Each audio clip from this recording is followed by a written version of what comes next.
Alright, welcome back to my channel. I've been in tech school for the Air Force. I've just gotten back home. It's been a couple of days. I have this problem I'm going to shoot you a video for so I can show you how to fix it yourself for free and not spend a bunch of money with a mechanic or a dealership.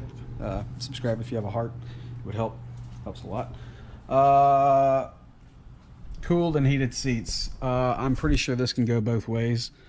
If you're having issues where you can turn it on, like the cooled seat or the heated seat, and it acknowledges and then it blinks and stops, or you try to turn on, it blinks and doesn't do anything, this is more than likely your fix. This is a 2010 Lincoln MKT. This is across the board for like MKS, MDX, MKX, a bunch of Lincolns, probably a whole bunch of other cars. If you've looked up information on this and you don't have a Lincoln, it's pretty simple stuff. This will be like the fan module that blows cold air into your seat, which this one worked fine, but this little module right here is what runs the data / information, tell me what to do for this seat and this seat. That seat, when you would hit the cool button, it would go into the 3 bars, and then once the connector would heat up, it would not establish connection anymore, which is this fried little P2 right here. So that one would shut off and wouldn't work, and it's just something annoying when, of course, the kids never really care about it until the week they want to use it 17,000 years after owning the car. And they're like, Mom, the AC isn't working on the seat. So Mommy Bear, loving her caramel Lincoln interior, which are very rare Lincoln, was like, babe, oh my God. So I looked it up, found the answer in like 10 or 15 minutes. It took about 3 times as long to find this module under the seat and find what I needed to find. That being said, this connector right here, that pin just melts over time. Not sure why, maybe it's just age. I don't think it's the materials that really are the issue or whatever, but it plugs right into here like so. Before I even joined basic training / the Air Force and with the tech school, I had looked the part up, and just a pigtail, this little universal pigtail, was like $50. And I'm like, what? Like, you know, they make this crap in China for like $3.10. So the capitalized margin on it is just ridiculous. Well, I'm back home. It was time to start fixing some things, like our sunroof track. It's got a little broken thing that mounts on the sunroof. That, and the AC wasn't blowing that cold, so we got that fixed up. It was time to find a pigtail, and anytime I go back to buy a part I've already seen and I was kind of pissed off about the price, I'll go look it up again to see if I get lucky. I got lucky. It was a $50 part, and some other guy or company or probably affiliate marketer or 16-year-old at a computer that just drop ships crap on Amazon had this pigtail. I think this is like 30 bucks.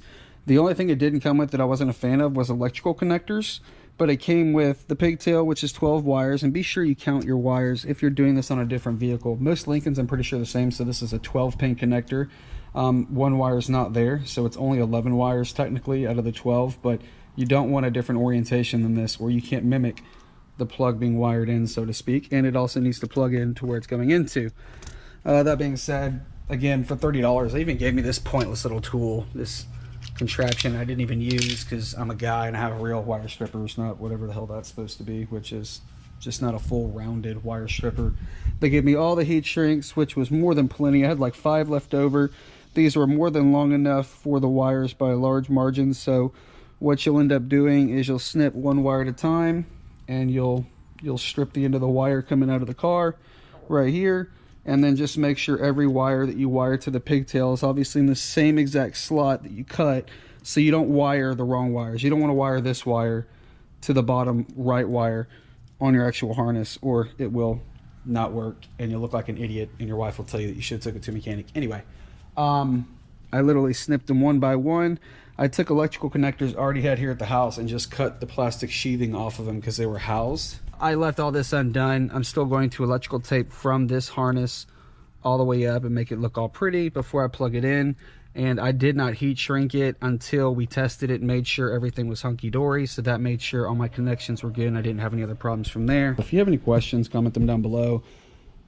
I directed and dialogued this entire video in my head, so I should have gone over everything you need. It's pretty simple. The only thing I didn't really physically cover is how to twist wires together. Heat shrink's pretty simple. Throw a lighter on it, it shrinks, seals stuff like a bear, little bear hug action. And again, you'll just need to find out where your module connects. You can see the residue in there from the side that melted and was not cool. That side actually has a module on it, but this one's the one that does both of them. Not sure why. Don't much care. Found the problem. Sold it for 30 bucks. Wife hung out when they play the Bluetooth. Can't go wrong. Again, if you have a heart, make sure you subscribe. Don't watch our videos and don't subscribe. It's not fair. You kind of owe us something for giving you a freebie. So, you know, don't be like the rest of the world that will watch everything but won't subscribe. You don't have to watch our videos if you don't want to, but a subscribe helps in its data, and it helps YouTube not grenade our channels and throw them in the gutter to help propel other channels. So we'll see you later. You're welcome for being brutally honest. Thank you for watching my channel. We're out of here. I got the Turbo V-Rod, bunch of dirt bikes, a mini Jeep. Just got a four-wheeler. Haven't done the video on the four-wheeler yet. Yeah, I had to fix four-wheeler too because I'm good like that. So thank you for watching. Have a great day. Bye.